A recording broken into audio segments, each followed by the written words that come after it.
I've been telling people ukuthi if ufuna ukuqeda nge-Sundowns, make sure ukuthi uyo-convert-a those chances owatholayo nama-opportunities owatholayo.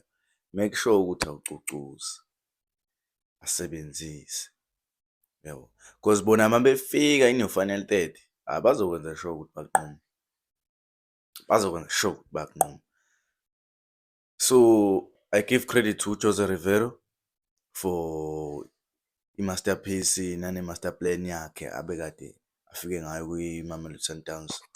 Wenze nje into e-clean, ubatshelile nje ama-players ukuthi make sure ukuthi nibambe uKhasongo, uRibero, enze sure ukuthi speed point asikwazi ukuswipe.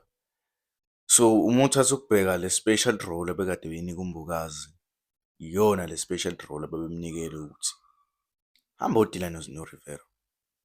Then uXoki benosibisi bazokwazi ukuthi bona bedile nale pressure ezobe ifika namanye ama-players, but wena Mbukazi nginika le special role. Yenza sure ukuthi uRibero akenzi lutho, and ngempela kwenzeka, kwasebenza.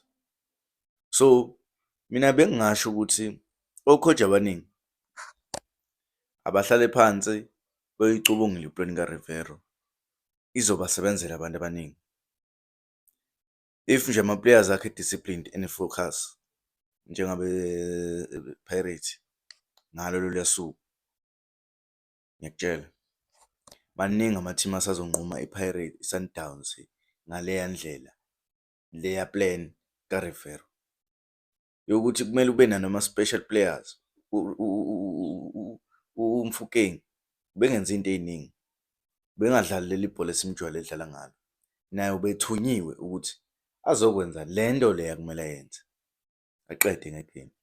Luckily wakwenza u-executor yonke i-plan ka-coach ngale ndlela le abekumele yenze ngayo.